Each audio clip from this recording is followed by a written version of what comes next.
ሰላም ጤና ይስጥልን ውድ የቻናላችን ተከታታዮች ፕሮግራማችን ቤተሰቦች፣ ይህ አብዲራዋ ቲዩብ ነው። ፕሮግራማችን ላይክ በማድረግ እንድትጀምሩ፣ አዲስ የሆናችሁ ሰብስክራይብ በማድረግ ለዚህ ቻናል ቤተሰብ እንድትሆኑ፣ እንዲሁም ይህንን ፕሮግራም ከሀገር ውጭ የምታደምጡ እንደ ሁል ጊዜው በሱፐር ታንክስ ድጋፍ እንድታደርጉ በአክብሮት እየጋበዝን ተጨማሪ ሌላ የሊቨርፑል ፊርማ በትናንትናው ዕለት ሲጠበቅ የነበረው የሜሎሽ ኪርኬዝ ዝውውር በስተመጨረሻም በሁለቱ ክለቦች መካከል የነበረው ድርድር መቋጫ አግኝቶ ከስምምነት ላይ ደርሰው ተጫዋቹ እንግዲህ አረንጓዴ ማብራት በርቶለታል። በቀጣይ ሳምንት መጥቶ በአንፊልድ የሕክምና ምርመራውን እንዲያደርግ የመጀመሪያ የሁለቱ ክለቦች ስምምነት ተፈጽሟል። በቀጣይ የስራ ቀናት ሁለቱ ክለቦች እንግዲህ ትናንትና በነበረው ፕሮግራማችን እንደጠቆምናችሁ የዶኩመንትና የኢሜል ጉዳዮችን ቼክ አድርገው የኮንትራት ስምምነቱን ተጫዋቹ መፈረም ብቻ ነው የሚቀረው። የሕክምና ምርመራውን ቀጣይ ሐሙስ ልክ እንደ ፍሎሪያን ቪዝ በተያዘበት ቀንና ቀጠሮ መሰረት መጥቶ ሊቨርፑል የሕክምና ምርመራውን አጠናቆ በይፋ ኮንትራቱን ይፈርማል። እስከ 2030 ድረስ የሚያቆየውን ኮንትራት በመፈረም የሊቨርፑል ንብረት ሪጂስተር የሚሆንበት ቀን እንግዲህ ሐሙስ ቀን ተቆርጦለታል። ሜሎሽ ኪርኬዝ ሶስተኛ የሊቨርፑል ፈራሚ፣ በአጠቃላይ ደግሞ ዘንድሮ ሊቨርፑልን ከተቀላቀሉ ተጫዋቾች ውስጥ አምስተኛው ፈራሚ ይሆናል። ከፒርች ከማማር ዳሻፊል እና ከጀርሚ ፍሪፖንግ እንዲሁም በትናንትናው ዕለት ለደጋፊው ለክለቡ የተዋወቀው በይፋ የሊቨርፑል ንብረት መሆኑ የተረጋገጠው የብሪቲሽ ሪከርድ ዝውውርን ፈጽሞ ወደ አንፊልድ የመጣው ፍሎሪያን ቪዝን ተከትሎ አምስተኛ ፈራሚ ይሆናል። ዝውውሮች በሊቨርፑል ቤት ይቀጥላሉ። ከአጥቂ እስከ ተከላካይ ድረስ ቀጣይነት ያለው የዝውውርና የጥገናዊ ለውጥ በአንፊልድ ይቀጥላሉ። እነዚህን ጉዳዮችን ጨምሮ የፍሎሪያን ቪዝ የተጠናቀቀውን የዝውውር ሁኔታ እንዲሁም የሜሎሽ ኪርኬዝ የሁለቱ ክለቦች ስምምነት ወቅታዊ ሊቨርፑል መረጃ ምን ይመስላል በኪርኬዝ ፕሮግራም ውስጥ አካተን እንግዲህ ከእናንተ ጋር ለተወሰኑ ደቂቃዎች ቆይታ እናደርጋለን። ልክ እንደ ትናንትናው ባሳያችሁ ተሳትፎ ደረጃ እንግዲህ ላይካችሁ በጣም በእጅጉ ጨምሮ ነበር የተመለከትነው። በድጋሚ ዛሬም ይህን ፕሮግራም በደንብ ላይክ እያደረጋችሁ ተደራሽነቱ እንድታሰፉ፣ ከሀገር ውጭ የምታደምጡ ደግሞ በሱፐር ታንክስ ድጋፍ እንድታደርጉ የአክብሮት ግብዣችን ነው። ሜሎሽ ኪርኬዝ ሃንጋሪያዊው የሰርቢያ ዝርያ ያለው ይሄ ተጫዋች እንግዲህ በመጨረሻም በርንማውዝና ሊቨርፑል ስምምነት ላይ ደርሰዋል። ከቀናት በፊት በጠቆምናችሁ መሰረት የተጫዋቹ ክፍያ 45 ሚሊዮን ፓውንድ አለመሆኑ ሊቨርፑሎች በብቁ የመደራደር አቅማቸው እንግዲህ ተደራድረው አሁን ላይ ተጫዋቹን በማግባባት በኩል ቀደም ብሎ የተሰራ ስራ ስለነበር ክለብ ከክለብ ጋር የሚያደርጉት ድርድር ነበር በእጅጉ ሲጠበቅ የነበረውና ለስምምነት የሚያበቃቸውን ክፍያ ሊቨርፑሎች ያቀርባሉ ሲባል ስንሰማ ነበር። በስተመጨረሻም እንግዲህ ሊቨርፑል ለተጫዋቹ በአጠቃላይ 40 ሚሊዮን ፓውንድ ፓኬጅ አቅርቦ በበርንማውዝ ተቀባይነት አግኝቶ እንግዲህ ይሄ ተጫዋች በበርንማውዝ በተጠናቀቀው የውድድር ዓመት ካሳለፈው ሙሉ የውድድር ዓመት ጋር ካሳየው እንቅስቃሴ ጋር በተለይ ሪቻርድ ሂውዝ ከፒኤስቪ አይንዶቨን ካመጡበት ጊዜ አንስቶ እንግዲህ ተጫዋቹ በተለየ አስተዋጽኦ ሲያደርግ ነበር። ይቅርታ ከኤዜድ አልከማር ከተዘዋወረበት ከ15 ሚሊዮን ፓውንድ ዝውውር አንስቶ ተጫዋቹ እንግዲህ ከ2023 የውድድር ዓመት ጀምሮ እንግዲህ በበርንማውዝ ጥሩ ውጤታማነትና እድገት አሳይቶ ለሊቨርፑል የረጅም ጊዜ የግራ ፉልባክ የአንዲ ሮበርትሰን ተተኪ ተደርጎ እንዲወሰድ ምክንያት ሆኗል። በተለይ የቀድሞ ተጫዋቹን ወደ በርንማውዝ በማምጣት ቀጥተኛ ሂደት እያንዳንዱን ዝውውር የፈጸመው ከተጫዋቹ ምልመላ እስከ ዝውውሩ ድረስ ጠንካራ የስካውት ቡድን አባላት ያለው የሪቻርድ ሂውዝ የቡድን አባላት እንግዲህ የተጫዋቹን አቅም ስለሚያውቁ ለአንዲ ሮበርትሰን ተተኪነት የመጀመሪያና ብቸኛ ተቀዳሚ ምርጫ ነበር ያደረጉት። ተጫዋቹ እንግዲህ ወደ ሊቨርፑል ለመዘዋወር ያለውን ፍላጎት የውድድር ዓመቱ ሳይጠናቀቅ ጭምር በአንዳንድ የሊቨርፑል ትዊተሮች ላይ እየገባም ላይክ እያደረገ ሪያክሽንም እያስቀመጠ የዝውውሩ መጀመሪያ ድርድሮችን ራሱ ይፋ ሲያደርግ ነበር። በተለይ በኢንስታግራም ገጹ ላይ ሊቨርፑል የጀርሚ ፍሪፖንግን ዝውውር ሲያጠናቅቅ በኮሜንት መስጫው ላይ ያስቀመጠው ኢሞጂ የተለያዩ ጉዳዮች ይነሱ ነበርና የኪርኬዝ ጉዳይ የጊዜ ጉዳይ እንደነበር ከአንድ ወር በፊትም ስናነሳ ነበር ይህን ነገር። በመጨረሻም እንግዲህ ተጫዋቹ ወደ ሊቨርፑል እንዲመጣ የሁለቱ ክለቦች ስምምነት ያስፈልግ ነበር። በዚህም እንግዲህ ሂደቱ ትናንትና በይፋ ተጠናቋል። አሁን የተጫዋቹ ምርመራና የኮንትራት ፊርማ ልክ እንደ ፍሎሪያን ቪዝ የፍሎሪያን ቪዝን ዝውውር እንደምታስታውሱት የዛሬ 10 ቀን በፊት ነበር ክለብ ከክለብ ጋር ድርድራቸውን ያጠናቀቁት። የተቀሩት በስምምነቱ ቀናት መሀል የነበረው ጊዜ የተጫዋቹ የእረፍት ጊዜ ስለነበር ነው። ታይሚንጉ እንግዲህ ለተጨማሪ 10 ቀን የፈጀው የትናንትናው የዝውውር ሂደቱ ተጠናቆ ተጫዋቹ በሊቨርፑል ማሊያ እስኪታይ ድረስ የነበረው ጊዜ ያን የዝውውር ሂደት ለማጠናቀቅ እንግዲህ ተጫዋቹ ከእረፍት መመለስ አለበት። አንዳንዴ ደግሞ ዝውውሮች እንዲፈጥኑ ሲባል ኤጀንቶችም የቡድን አባላትም ተጫዋቹ እረፍት የሚያደርግበት ቦታን በመሄድ ሜዲካል ያደርጉ ነበር። አሁን ላይ እንግዲህ የተረጋገጠና የተረጋጋ ዜና ስለሆነ ተጫዋቹን ጠብቀው ነው የግላቸው ያደረጉት። በቀጣይ ሐሙስ እንግዲህ እንደ ቪዝ በተመሳሳይ ኪርኬዝ የሊቨርፑል ንብረት የሚሆንበትን የሬጅስትራል የይፋዊ ትውውቅ የሚያደርግበት ቀን ተቆርጦለታል። ቀጣይ ሐሙስ የሊቨርፑል ንብረት ይሆናል።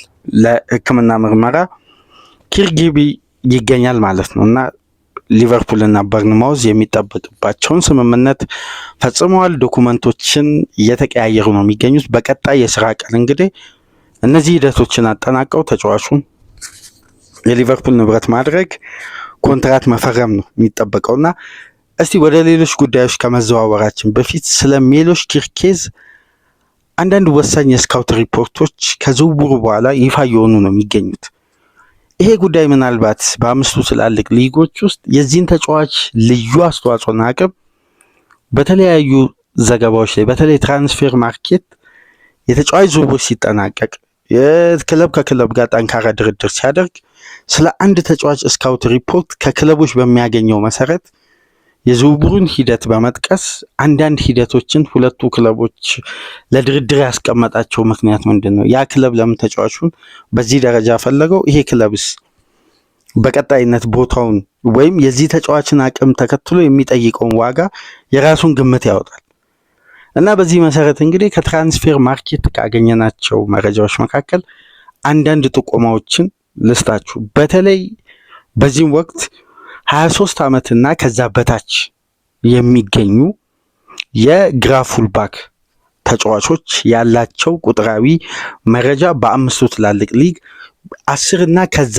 በላይ ክራይቴሪያዎች ተቀምጠው ሜሎሽ ኪርኬዝ ከነዚህ ሁሉ ተጫዋቾች ተሽሎ መገኘቱ ለአብዛኛው የእግር ኳስ ቤተሰብና ይሄ ሪፖርት ከወጣበት ሰዓት አንስቶ ምናልባት በአብዛኛው የኤክስ ገጽ የምትጠቀሙ አድማጮች ይህን ሪፖርት ተመልክታችሁ ሊሆን ይችላል። ጠንካራ ዘገባ ነው የወጣው። ኪርኬዝ ማን ነው? ወይስ ሊቨርፑል ለምን በዚህ ፍጥነት ተጫዋቹን ለማስፈረም ወሰነ? ሌሎች አማራጮች ወደኋላ ብሎ ይሄን ተጫዋች ብቻ ታርጌት አድርጎ ታርጌቱን እንግዲህ ኢላማውን በአግባቡ በመምታት ነው ተጫዋቹን የግሉ ያደረገው። አሁን ላይ ከሚነሱ ነጥቦች መካከል የተጫዋቹ አቅም ጥንካሬ የሚነሳበትን በጎ ዘገባ ነው ይዞ የወጣው ትራንስፌር ማርኬት። ነገር ግን አንዳንድ ደካማ ጎኖች አሉት። ምክንያቱም ገና 21 ዓመቱ ነው ይሄ ተጫዋች።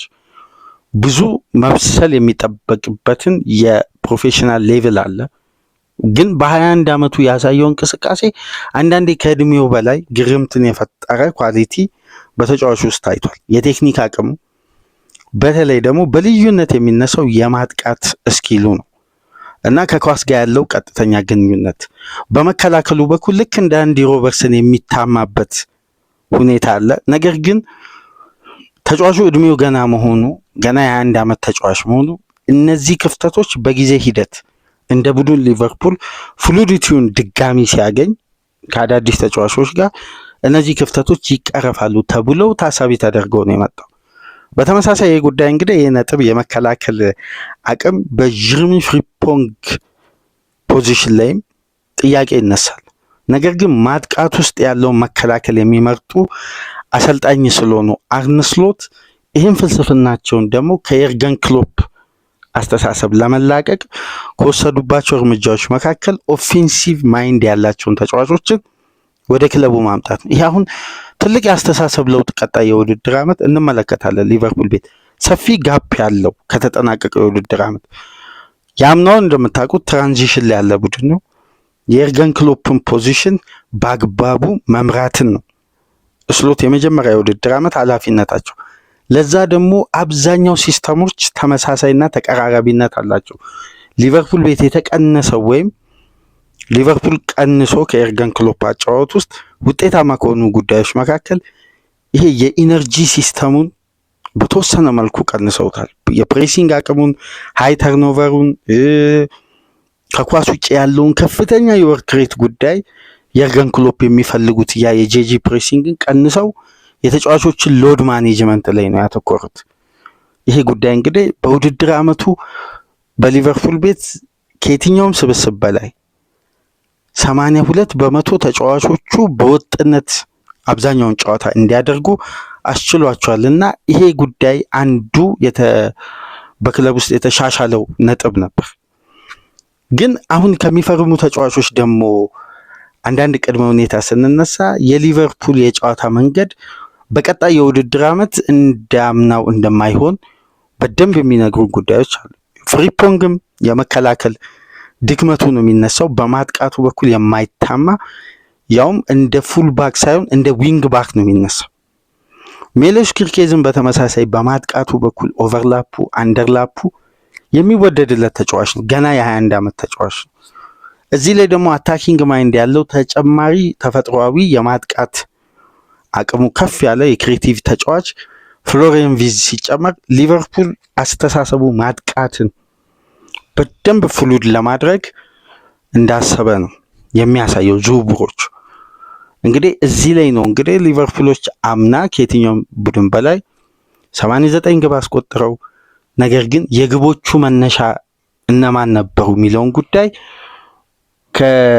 በተናጠል ከሚነሱ ተጫዋቾች ከነ መሐመድ ሳላ ጫናን ቀንሶ እንደ ቡድን እና በሁሉም የሜዳ ክፍል በተወሰኑ ተጫዋቾች ላይ ከሚደረግ የማጥቃት እንቅስቃሴ ወይም እድሎችን ከመፍጠር በልዩነት ከሚጠቀሱ ተጫዋቾች ይልቅ እንደ ቡድን ክለቡ የማጥቃት እንቅስቃሴውን በሁሉም የሜዳ ክፍል ለማድረግ እድሎችንም ለመፍጠር ለምሳሌ ቡድኑ በተጠናቀቀው የውድድር ዓመት ሻምፒዮን ሲሆን ያስቆጠራቸው የግብ ብዛቶች 89 ናቸው። ከ89 ግቦች ውስጥ 29ኙ የመሐመድ ሳላ ነው። በአጠቃላይ ሊቨርፑል ካስቆጠራቸው 89 ግቦች ውስጥ በ47ቱ መሐመድ ሳላ ተሳትፏል። ይሄ ማለት በአማካይ ሊቨርፑል ካስቆጠራቸው ግቦች ውስጥ 48.4% በቀጥታ የሳላ ተሳትፎ አለበት። እንደነዚህ አይነት የተናጥል የተጫዋቾችን ተጽዕኖ እንደ ቡድን ለመቀየር ወይም በሳላ ላይ ከሚደረገው ጥገኛነት ሊቨርፑል ተላቆ በሁሉም የሜዳ ክፍል የማጥቃቱን ባላንስ ለመጠበቅ የሜሎሽ ኪርኬዝ እና የጀርሚ ፍሪፖንግ አይነት ዝውውሮች ያስፈልጋሉ። በተለይ አሁን የአዲሱ ፈራሚ ወደ ኪርኬዝ ቁጥራዊ መረጃ ከመምጣታችን በፊት አያይዞ ለማንሳት ያክል የፍሎሪያን ቪዝ አንድ ከመሐመድ ሳላ ጋር በተመሳሳይ የሚነሳበት የቁጥር መረጃ አለ። በተለይ ተጫዋቹ ከሚደነቅበት ኳሊቲ በመነሳት አሁን የማጥቃቱን አቅም ለማሳደግ የፈረሙትን ተጫዋቾችን ስንመለከት የመሐመድ ሳላ ለሁለት ተከታታይ የውድድር ዓመት 10 ግብና ከዛ በላይ 10 አሲስትና ከዛ በላይ በተከታታይ ለሁለት የውድድር ዓመት አድርጓል። በአምስቱ ትላልቅ ሊጎች ተመሳሳይ ቁጥር ያስመዘገቡ ተጫዋቾች ሁለት ናቸው። ሳላና አሁን ለሊቨርፑል የፈረመው ፍሎሪያን ቪዝ ብቻ ናቸው። በሁለት ተከታታይ የውድድር ዓመት 10 ከዛ በላይ ደብል ዲጂት ቁጥሮችን በሁለት የተለያዩ የግብ እንቅስቃሴዎች ላይ ቀጥተኛ ተሳትፎ በማድረግ ይሄ የሊቨርፑልን የማጥቃት አቅም ለማሳደግ ሁለቱ ተጫዋቾች ሁለቱ ፉልባኮች የኦቨርላፕ እና አንደርላፕ ቴክኒካቸው ሲታይ ለሊቨርፑል ካለፈው የውድድር ዓመት መጪው የውድድር ዓመት ቡድኑ በይበልጥ በማጥቃቱ አዲስ አይደንቲቲ ይዞ ለማምጣት የስሎት ቡድን እንደታቀደም ነው የሚያሳየው ዝውውሮቹ እና የሚሎስ ኪርኬዝ ጉዳይ ግን የሚያነጋግረው በተለይ የተጫዋቹ ዕድሜና ሲያደርግ የነበራቸው ኳሊቲዎቹን ባለፉት የውድድር ዓመታት በአምስቱ ታላላቅ ሊጎች በተለይ 2024 25 የውድድር ዓመት ያሳካቸው ጉዳዮች በቁጥር የስካውት ሪፖርቶች በትራንስፈር ማርኬት አማካኝነት የወጡትን አንዳንድ ቁጥራዊ መረጃዎችን እንመልከት። ይሄ ተጫዋች ለምን 40 ሚሊዮን ፓውንድ ሊቨርፑል እንደከፈለና ግራውንድ ወርኩን የጀመረው እንግዲህ ከውድድር ዓመቱ መጠናቀቁ በፊት እንደነበር በተደጋጋሚ ይገለጽ ነበርና በአምስቱ ትላልቅ ሊግ በዚህም ወቅት እንግዲህ 23 ዓመትና ከዛ በታች የሚገኙ ከግራ ፉልባኮች ጋር የተነጻጸረበትን ወይም ተጫዋቹ ያሳካቸውን ትላልቅ ቁጥራዊ መረጃዎችን ነው ትራንስፈር ማርኬት ይዞ የወጣው። ለምሳሌ በአምስቱ ትላልቅ ሊጎች በዚህ እድሜ ክልል የሚገኝ ተጫዋች ሆኖ በርካታ የጋራ ኳሶችን ዱዌልሶችን ያሸነፈ ብቸኛ ተጫዋች ነው በ21 ዓመት የሚገኝ በግራ ፉልባክ በኩል። በሁለተኛ ደረጃ ደግሞ የተቀመጠው በርካታ ኳሶችን ከግራ ፉልባክ በመነሳት የነካ ብቸኛ ተጫዋች ነው 21 ዓመት እድሜ ላይ ሆኖ። እንዲሁም በ21 ዓመቱ የተጫዋች እንግዲህ አብዛኛውን ፕሮግሬሲቭ አክሽንን በማሳየት እንግዲህ ከአምስቱ ትላልቅ ሊጎች ከሚገኙ የግራ ፉልባኮች በተለይ በሱ እድሜ ክልል ከሚገኙ ተጫዋቾች በበለጠ እነዚህን ቁጥሮችን አስመዝግቧል። በተጨማሪም ውጤታማ ወይም ታርጌታቸውን የጠበቁ አኩሬት የሆኑ ክሮሶችን በማድረግ በአምስቱ ትላልቅ ሊግም ብቸኛ ተጫዋች ነው። እንዲሁም በርካታ የሆኑ የአሲስት ሹቶችን በማሳካት በግራ ፉልባክ በኩል በ21 ዓመት ክልል የሚገኝ ተጫዋች ብቸኛ ሆኗል። እንዲሁም ኪ ፓሶችን በማድረግ ከግራ ፉልባክ በመነሳት በ21 ዓመት ይህን ስኬት ያሳካም ብቸኛ ተጫዋች ነው። በተጠናቀቀው የውድድር ዓመት በአምስቱ ትላልቅ ሊግ በሚሎስ ኪርኬዝ እድሜ ላይ የሚገኙ ተጫዋቾች ጋር ሲነጻጸር በግራ ፉልባክ በኩል እንዲሁም የተሳኩ ፓሶችን በማድረግ በአማካይ በ90 ደቂቃም እንዲሁም በአጠቃላይ በድምር በውድድር ዓመቱም በርካታ የተጠናቀቁ የተሳኩ ኳሶችን በማቀበል ለቡድን አጋሮቹ ብቸኛ ተጫዋች ነው። በ21 ዓመት ክልል ውስጥ ከሚገኙ ግራ ፉልባኮች ውስጥ በተናጠል ይነሳልና ትልቁ አቅም እንግዲህ ወደ ፋይናል ሰርድ የተደረጉ ውጤታማ ፓሶች ናቸው።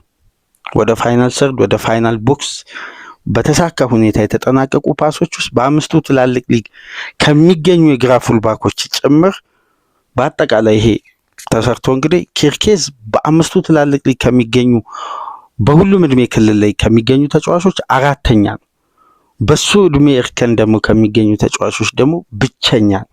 አሁን ትልቁ የተጫዋቹ የማጥቃት አቅም የሚነሳው በእነዚህ ቁጥሮች ናቸውና የመጨረሻ ፓሶችን ወደ ፔናልቲ ቦክስ ጥራት ያላቸውን ኳሶችን ፓስ በማድረግም ብቸኛ ተጫዋች ሆኗል በሱ እድሜ እርከንና እነዚህ ቁጥሮች በትራንስፈር ማርኬት አማካኝነት ይፋ ሆነዋልና ወደዛ ዌብሳይት ገብታችሁ በይበልጥ የተሻሉ ዲቴይሎች አሉና እዛ ላይ መመልከት ትችላላችሁ። የተጫዋቹ ትልቁ አቅም እንግዲህ ከመከላከሉ ይልቅ ማጥቃቱ ላይ ያተኮረ ነው።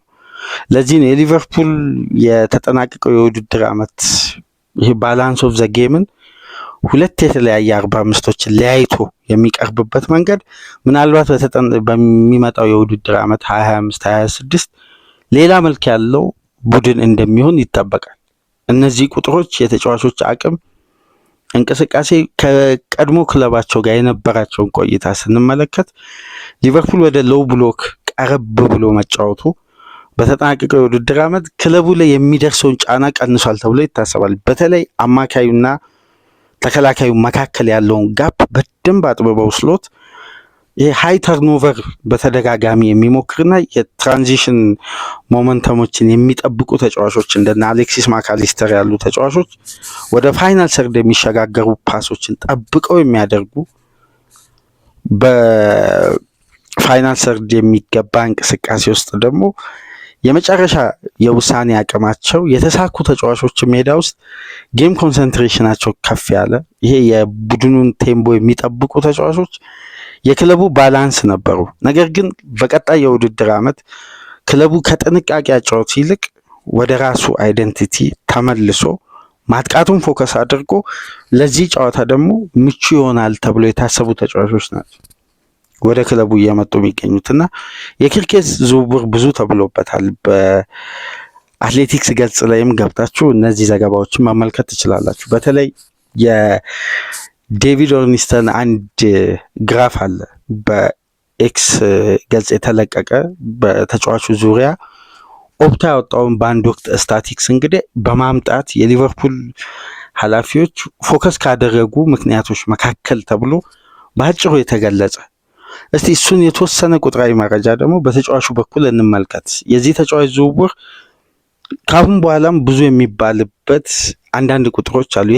በተለይ የስፕሪንትና ወደ ተጋጣሚ የመጫወቻ ክልል ፋይናል ሰርድ ለመግባት ስፕሪንት የሚያደርግበት ፍጥነት በአንድ ወቅት ተለክቶ ያ ፍጥነቱ የሆነ ሪከርድ ሰብሮ ነበር በጊዜው። በተለይ ኒውካስል ላይ ያስቆጠራት ግብ ላይ ኦቨርላፕ ያደረገውን ስፒድ እና የሸፈነውን ወደ 45 ሜትር ርቀት በጣም በፍጥነት ቦታዋን ከቨር ያደረገበትን ስፒድ ሲያደንቁ ነበር በጊዜው እና ተጫዋቹ የማጥቃቱን እንቅስቃሴ በደንብ በሊቨርፑል ቤት የቀድሞ አንዲ ሮበርትሰን ያንን ድካም አልባውን አንዲ ሮበርትሰን ለመተካት ብቁ ይሆናል ተብሎ ታስቦ እንግዲህ ይህን ያክል ገንዘብ ተከፍሎበት በቀጣይ ሐሙስ የመጀመሪያ ሕክምና ምርመራውን ልክ እንደ ፍሎሪያን ቨዝ በታቀደለት ደረጃ እንግዲህ መጥቶ በአንፊልድ የመጀመሪያ ምርመራውን ያደርጋል። እስቲ የተወሰኑ እንቅስቃሴዎች ከኳስ ውጭ ያለው የተጫዋቹን እንቅስቃሴ እንመልከት። ለምሳሌ አንደርላፒንግ እንቅስቃሴ በማድረግ 99% የተዋጣለት ተጫዋች 99% የአንደርላፒንግ አቅሙ ማለት ነው። ኦቨርላፕ በማድረግ ደግሞ 87%። ስለዚህ የዚህ ተጫዋች አቅም በጣም በማጥቃቱ በኩል የተለየ ከኳስ ውጪ ከተከላካይ ከቡድን አጋሩም ጀርባ በቀጥታ መሀል ለመሀልም የሚያደርገው ፍጥነት ማለት ነው። ከኳሷ ቀደም ብሎ ደግሞ ኳሱን ለምሳሌ በደብል ፓስ ለቡድን አጋሮቹ ለምሳሌ ከሱ ፊት ለፊት በቀጣይ ውድድር ዓመት ሉዊስ ዲያዝ የሚጫወት ከሆነ ወደ አንደኛው የሜዳ ክፍል ለዲያዝ ፓስ ካደረገ በኋላ ከኳሷ ቀደም ብሎ የራሱን ስፔስ በመጠቀም አሁን ላይ በፕሪሚየር ሊግ ከሚገኙ ፉልባኮች 71% እንደነዚህ አይነት ስኬቶችን በማሟላት ብቸኛ ተጫዋች ነው። እንደውም ትናንትና የፒኤፍኤ የአመቱ ምርጥ ተጫዋቾች እንትን ወጥቶ ነበር፣ ምርጫ ይፋ ሆኖ ነበር። የመጨረሻ 6 ተጫዋቾች የአዋቂዎችም የወጣቶችም፣ በወጣቶቹ ውስጥ ሜሎስ ኪርኬዝ ተካቷል። ከተካተተበት ምክንያቶች መካከል ደግሞ እዛ ዘገባ ላይ የሚወጣ ሌላ የተጫዋቹ ቴክኒካል አቅም አለ።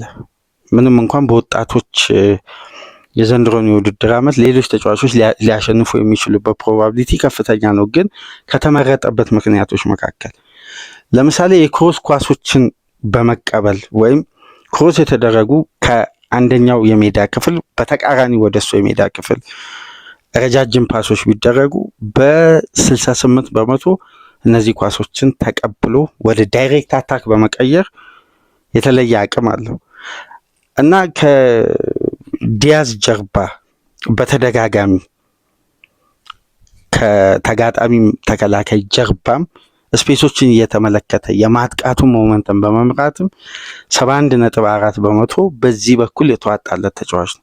ይሄ ግራፍ እንግዲህ በአትሌቲክስ በኩል የተለቀቀ በውድድር ዓመቱ መጨረሻ ኦፕታ ይዞት የወጣው መረጃ መሰለኝ። ምክንያቱም ይሄን መረጃ በወቅቱ ተመልክቼ ነበር። የሜሎስ ኪርኬዝ ዝውውር ጋር ተያይዞ ፖል ጆስ ያወጣው አንድ ዘገባ ነበር። በጊዜው ሊቨርፑልን ለቀጣይ የውድድር ዓመት ያጠናክራሉ ተብለው ከታቀዱ ተጫዋቾች ተርታ ሜሎስ ኪርኬዝ ተቀዳሚ ምርጫ ሆኗል የሚለው ዘገባ በወጣበት ወቅት ማለት ነው እና የተጫዋቹ ልዩ አቅም ከኳስ ጋርና ያለ ኳስ በተናጥል የወጣ ነው።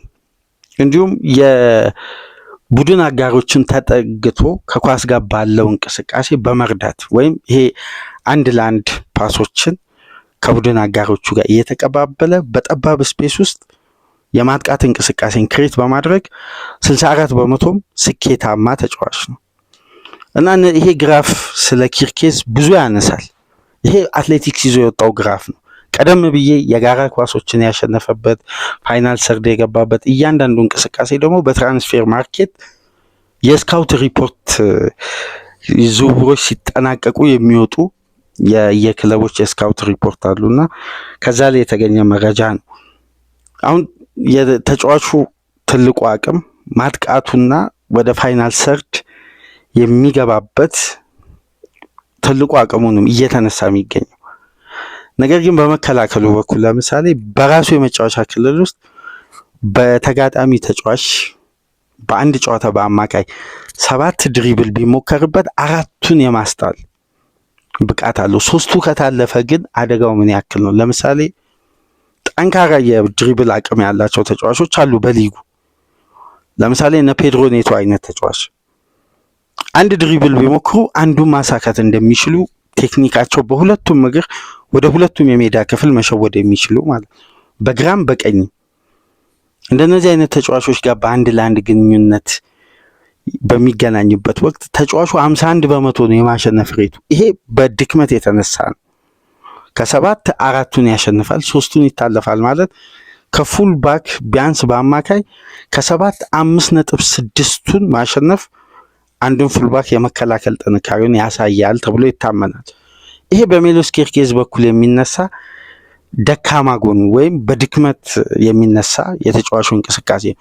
ነገር ግን አብዛኛው ቁጥሮችና ዘገባዎችን ስንመለከት በተጫዋቹ በኩል ያለውን ትላልቅ ጥንካሬዎች ነው የሚያነሱት እና ለሊቨርፑል በማጥቃቱ አቅም ላይ የተለየ ተጽዕኖ ይፈጥራል ተብሎ ይጠበቃል። ይህም ተጫዋች እንግዲህ ወደ አንፊልድ ለመምጣት የመጨረሻው ድርድር በሁለቱ ክለቦች ስምምነት ተጠናቋል። ቀጣይ ሳምንት የሕክምና ምርመራውን በኪርኪቢ ያደርጋል ማለት ነው። እስቲ ትናንትና ስለተዋወቀው ፍሎሪያን ቪዝ የተቀረ አንዳንድ ዘገባ እንግዲህ ተጫዋቹ ከፈረመ በኋላ የሚወጡ ዘገባዎች ይኖራሉ። በዛ ዙሪያ እንግዲህ እስቲ አንዳንድ ነጥቦችን እናንሳ። በተለይ ደግሞ የተጫዋቹ እንቅስቃሴና ሊቨርፑሎች በቀጣይ የውድድር ዓመት ልክ እንደ ኪርኬዝ ከፍሎሪያን ቪዝ ከዚህ 10 ቁጥር ተጫዋች ምን ሊያገኙ ይችላሉ የሚለው ጉዳይ በጣም አነጋጋሪ ነው። ምክንያቱም በአምስቱ ትላልቅ ሊጎች አንዳንዴ ያልታሰቡ ቁጥሮች ይመዘገባሉ በዚህ ተጫዋች። ከ10 ቁጥር ተጫዋች ያውም ቡንደስሊጋ ከሚጫወት አንድ ክለብ በውድድር ዓመቱ ከአምስቱ ትላልቅ ሊጎች ውስጥ በተሻለ የግብ ሬት የሚያጠናቅቅበት ሊግ ነው። በነገራችን ላይ ይህ ዘገባ ሲወጣ የሚያስገርመኝ የቡንደስሊጋ አጫወት ምን ያክል ከመከላከል ይልቅ ማጥቃት ላይ ከፍተኛ እንደሆነ የሚያሳይ ነው። ከየትኛውም አምስቱ ትላልቅ ሊጎች ውስጥ ከሚገኙ ክለቦች አንድ ክለብ በአመት ውስጥ በከፍተኛ ግብ የማስቆጠር ሬት ያጠናቅቃል በቡንደስሊጋ። ያ ማለት የሚወርደውም ክለብ ግብ የማስቆጠር ሬቱ የተሻለ ነው። አሁን ለምሳሌ በፕሪሚየር ሊጉ ክሪስታል ፓላስ፣ በመጀመሪያ ዙር ወልቭስ፣ ዌስትሃም፣ ኤቨርተን እነዚህ ክለቦች ግብ የማስቆጠር ሬታቸው በፕሪሚየር ሊግ በተጠበቀው ወይም በጀመረው የሊግ ብቃታቸውን የሚያጠናቅቁት ሬታቸው ከፍ ቢል በተወሰነ መልኩ 2 ወይ 1 ነጥብ ምናምን ቢጨምር ነው። በአንዳንድ ጊዜያት ደግሞ የተለያዩ ክለቦች መሀል ላይ ዳግም በቃ መነሳት ሲያሳዩ የተወሰኑ ለውጦችን ሲያሻሽሉ ግራፋቸው ከፍ ይላል። እነዚህ አይነት ክለቦች ግን በጀመሩበት ሬት ሊያጠናቅቁ ይችላሉ። የቡንደስሊጋ ክለቦች ግን የማጥቃት አቅማቸው ከአምስቱ ትላልቅ ሊግ ሬታቸው ከፍ ያለ ግብ የማስቆጠር ሬት ያላቸው ክለቦች ናቸውና በዛ ሊግ ውስጥ እየተጫወተ ነው። እንግዲህ ከየትኛውም ተጫዋች በቡንደስሊጋ በተጠናቀቀው የውድድር ዓመት 26 የተሳኩ ስሩ ፓሶችን ያደረገ ብቸኛ ተጫዋች ነው። ከዚህ ተጫዋች እንግዲህ ትላልቅ ኳሊቲዎች መካከል በአምስቱም ትላልቅ ሊግ በብቸኝነት እንዲነሳ ያደረገው ክፍት ከሆነ እንቅስቃሴ የተገኙ 14 ግብ የሆኑ ኳሶችን አመቻችቶ አቀብሏል። ክፍት ከሆነ እንቅስቃሴ ያ ማለት ቢልዳፑን የጠበቀ በተጋጣሚ ኢንተርሰፕት ያልሆነ ኳስ፣ በማጥቃቱ በኩል ክፍት ከሆነ እንቅስቃሴ በቀጥታ ዳይሬክት ኳሶች እሱ ጋር ሲደርሱ ፋይናል ሰርድ ላይ ለቡድን አጋሮቹ አመቻችቶ ማቀበል አንደኛው ኳሊቲ ነው። በሌላ በኩል እንግዲህ በቡንደስሊጋው የተለየ ተጫዋች የሚያደርገውና በአምስቱ ትላልቅ ሊጎች ከ10 ቁጥር ቦታ ተነስቶ ትልቅ ቁጥር ያሳካበት አቅም እንግዲህ የተሳካ 82 ድሪብሎችን አድርጓል። የተጠናቀቀ የተሳካ ይሄ የክንፍ ተጫዋች ወይም አጥቂውን አይደለም። አጥቂ ጀርባ የሚጫወት ተጫዋች ነው። በአብዛኛው ከነዚህ ተጫዋቾች የሚጠበቀው ቻንስ ክሬት ማድረግ፣ ፋይናል ሰርድ የሚገኙ ኳሶችን በተሳካ ሁኔታ ለቡድን አጋሮቹ ማቀበልና እድል መፍጠር ነው። ይሄ ተጫዋች እንደ ክንፍ ቴክኒሻል ተጫዋችም ነው፣ ተጨማሪ አቅም ያለውና ሊቨርፑል በአብዛኛው ከነዚህ ተጫዋቾች የሚያገኘው ኳሊቲ እንግዲህ ማጥቃቱን ሞር የሚያሳድግና የተሻለ የሚያደርግ ነው።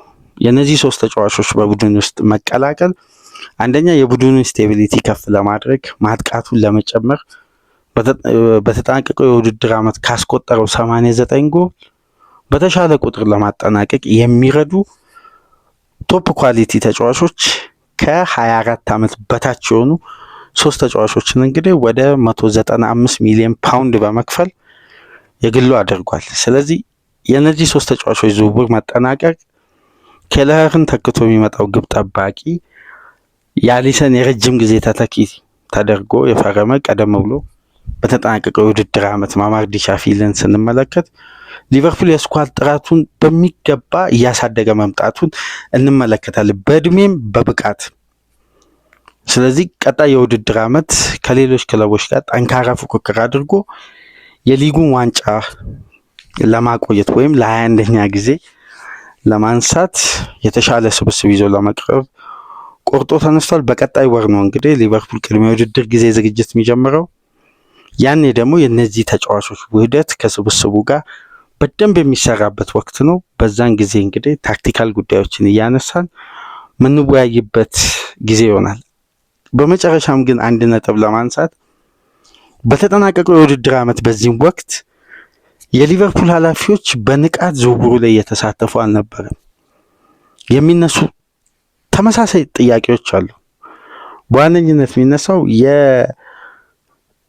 የሊቨርፑል ስፖርቲንግ ዳይሬክተር ሪቻርድ ሂውዝ በንቃት ዝውውሩ ላይ አለመሳተፍ፣ የኤድዋርድ መመለስ የሊቨርፑል ባለቤቶችን ይሄ ማልቲ ሲስተምን መፍጠር፣ ይሄ በክለቡ ውስጥ የተለያዩ እህት ኩባንያዎችን በፌኖ ስፖርት ግሩፕ ውስጥ ማካተት፣ በመላው ዓለም የሚገኙ ክለቦችን በመግዛት ለሊቨርፑል ደጓሚ ነገር ግን የነሱን የፋይናንስ ሲስተም የሚያሳድግ ገቢያቸውን ከፍ የሚያደርግ ስርዓት መከተት ላይ ነው ኤድዋርድንም መልሰው ሲዩ አድርገው ያመጡት።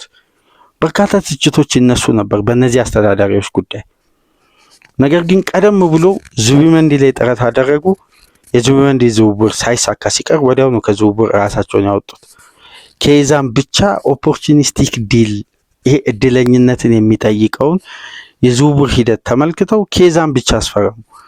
ተጫዋቹም የዛን ያክል ተጽዕኖ አልፈጠረም። ዘንድሮ በዚህ ሳመር እንግዲህ ወደ ናፖሊ እንደሚዘዋወር ምሽት ላይም ሰፋ ያለ የጣሊያን ዘገባዎች የነ ዲማሪዚዮ በኮሪያ ዴል ስፖርት አማካኝነት እየወጣ ነው የሚገኘው እና አሁን የሊቨርፑል ኃላፊዎችን ደግሞ በተቃራኒው ከአንድ ዓመት በኋላ ሙገሳው በስቷል። በሶሻል ሚዲያ ደግሞ ስንመለከት የነዚህ ባለሙያዎች ወደ ክለቡ ማምጣት ምን ያክል ለውጥ እንዳመጣ ከአሰልጣኝ ምልመላ ጀምሮ አርነ ስሎትን አመጡ፣ የሊጉን ዋንጫ አሳኩ። ለሊቨርፑል ትልቁ ራስ ምታት የአብዛኛው የእግር ኳስ ቤተሰብ የሊቨርፑልን ደጋፊዎችን ጨምሮ ከባድ ጊዜ የነበረው እንግዲህ ስሎት አሰልጣኝ ሆነው መሾማቸው፣ ሶስቱ ተጫዋቾች የመጨረሻ የኮንትራት ዘመናቸው ላይ መግባት፣ እያንዳንዱ ተጫዋች ስለ ቀጣይ የክለቡ ቆይታ እርግጠኛ ባልሆኑበት በተለይ ወደ 9 ተጫዋቾች 18 ወራት ቀሪ ኮንትራት ይቀራቸዋል። እነዚህ ሁሉ ጉዳዮች እንግዲህ ዛሬ ላይ ተረስተው ቡድኑ የሚሞገስበትና በይበልጥ የሚጠናከርበት ጊዜ መጣ ከአንድ ዓመት ልዩነት በኋላ። ለዚህ ነው ውጪ ላይ ስላለው ጉዳይ ሳይሆን የኤድዋርድ አንድ በግሉ ወይም ይሄ በሊቨርፑል ቤት እንደ ደንብ የሚታሰብ አንድ ጉዳይ አለ።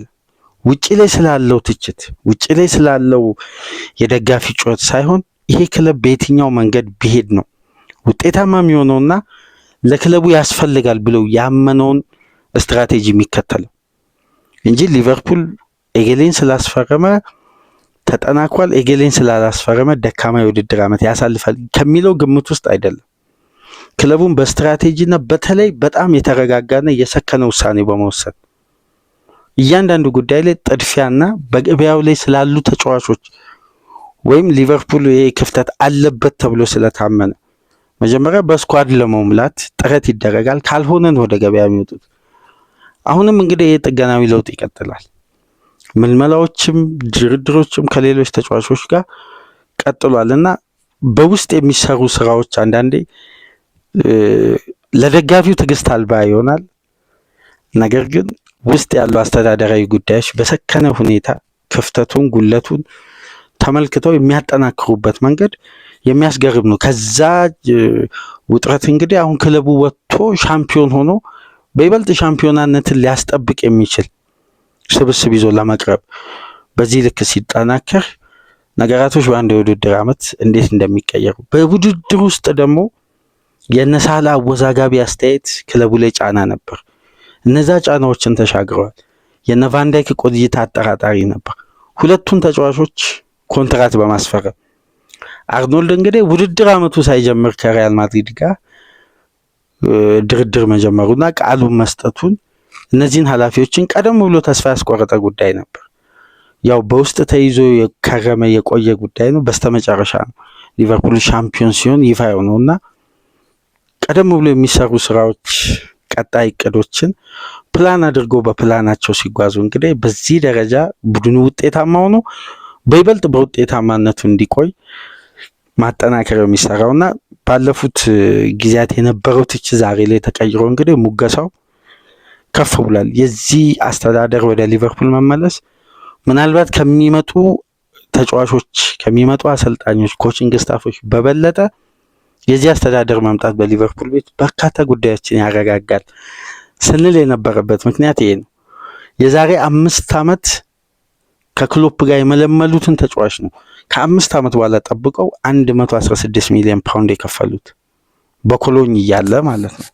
የፍሎሪያን ቪዝና እቅድና እያንዳንዱ ሂደት በስትራቴጂ ሲጓዝ እንግዲህ የኤድዋርድ ቡድን የተሳካ ጊዜ እያሳለፈ ነው በሊቨርፑል ቤት። ቀጣይ የውድድር ዓመቱ ደግሞ በይበልጥ የዚህ ስትራክቸር የመጀመሪያ ፈተና የሚጀምርበት ዓመት ነው የሚሆነው ከአሰልጣኙ ጋር በራሳቸው አጫወት በራሳቸው ስብስብ ሻምፒዮን ሆነው የሊቨርፑልን መለኪያ እንግዲህ ዋንጫ አድርጓል አሰልጣኙ። ካሁን በኋላ በደረጃ ማጠናቀቅ ለአሰልጣኙም ተቀባይነት የለውም። ስለዚህ ራሳቸውን በከፍተኛ ጫና ውስጥ አስገብቶ እንግዲህ ማጠናከሩን ቀጥለውበታል። በአጠቃላይ የኪርኬዝ ዝውውር ቀጣይ ሳምንት ይጠናቀቃል። የዊድስ ትናንት ምሽት በይፋ የሊቨርፑል ንብረት ሆኗል። አጫጭር በሊቨርፑል በኩል የተሰሙ መረጃዎችን ስንመለከት በዴሊ ሜል በኩል የሊቨርፑል ሪፖርተር ሉዊስ ስቲል እንደሚለው ከሆነ ማርክ ጉይ ብቻ ሳይሆን ሎኮባንም ሊቨርፑል እየተከታተለ መሆኑን አያይዞ ጽፏል። ይሄ ፈረንሳዊ ከ21 ዓመት በታች የፈረንሳይ ብሔራዊ ቡድን አባል የሆነ የአርቢ ሌይፕዚግ የመሃል ተከላካይ እንግዲህ የሊቨርፑል ሌላኛውም ኢላማ ሆኗል። ነገር ግን ከተመለከታችሁ ሊቨርፑል ታርጌት ያደረጋቸው 3 ሴንተር ባኮችን ብትመለከቱ ሶስቱም የግራ እግር ተጫዋቾች ናቸው። ማርክ ጉይም ሃቶም አሁን ሎኮባም በተመሳሳይ የግራ እግር ተጫዋች ነው። ስለዚህ የግራውን የሜዳ ክፍል የረጅም ጊዜ ቫንዳይክ ተተኪንም እያሰቡ ሊሆን ይችላል። ነገር ግን ቫንዳይክ በብሔራዊ ቡድን እንደምታውቁት የሚጫወተው በቀኙ የመሃል ተከላካይ በኩል ነው። በግራው አኬም ማቲያ ዴሊትም እነ ስቴቫን ዴቭሬም ሚኪ ቫንዴቬንም የተለያዩ ተጫዋቾች በግራው የሜዳ ክፍል ነው የሚጫወቱት። ቫንዳይክ ግን በሊቨርፑል ቤት በግራው የተከላካይ የመሃል ተከላካይ ፖዚሽን ነው የሚጫወተው ወደ አንዲ ሮበርትሰን ፖዚሽን እና አሁን እንግዲህ ሊቨርፑሎች ኮንሳን ሸኝተው በኮንሳ በሚገኘው በጀት ማርክ ጉይን ተቀዳሚ ምርጫ አድርጓል። ድርድሮችንም መጀመራቸውንም ምሽት ላይ ስንሰማ ነበር። አማራጭ ደግሞ አሁን አዲስ በወጣ ዘገባ መሰረት ሎኮባን አስበዋል። እንግዲህ የማርክ ጉይ ወደ ሊቨርፑል የመዘዋወርን ጉዳይ ፍንጭ ከሰጡ ምክንያቶች መካከል ደግሞ የስፖርቲንግ ሊዝበኑ በቼልሲ በተለያዩ ክለቦች ሲፈለግ የነበረው ኦስካር ዲያሞንዴም ወደ ክሪስታል ፓላስ ለመዘዋወር መቃረቡን ምሽት ላይ የተዘገበ ነው የሚገኘው። ይሄ ደግሞ በቀጥታ ማክጉይን ለመተካት ፓላስ ቅድመ ዝግጅት እያደረገ እንደሆነ አያይዞ ጽፏል። ወቅታዊ መረጃዎች በአጠቃላይ ይህን ይመስላሉ። የተለያዩ ዘገባዎችን እንግዲህ አጣቅሰን በሊቨርፑል ዙሪያ ከናንተ ጋር ለዚህን ያክል ደቂቃ ቆይታ አደረግን። አዳዲስ መረጃዎች ካሉ ደግሞ በሌላ ፕሮግራም እንመጣለን። ከዚህ ፕሮግራም በመቀጠል እንግዲህ የቅዳሜ ገጾቻችንን በዝውውር በኩል ይዘንላችሁ እንመጣለን። ከአርሴናል፣ ከማንቸስተር፣ ከቼልሲ የተሰሙ በርካታ የዝውውር ሂደቶች አሉ። እሱን እያነሳ የምንወያይበት ፕሮግራም ይሄ እንደተጠናቀቀ ወደ እናንተ ይደርሳል። ላይክ ማድረጋችሁ እንዳትረሱ። ልክ ትናንትና እንዳሳያችሁ ተሳትፎ ላይካችሁ ከፍ ብሎ የዚህም ፕሮግራም ተደራሽነት እንድታሰፉ፣ አዲስ የሆናችሁ ደግሞ ሰብስክራይብ በማድረግ የደወል ምልክቷን ተጭናችሁ ቤተሰብ እንድትሆኑ፣ ከሀገር ውጭ የምታደምጡ ደግሞ በሱፐር ታንክስ ድጋፍ አድርጉ። በቅዳሜ ገጾቻችን ተመልሰን እንመጣለን። ሰላም ቆዩ።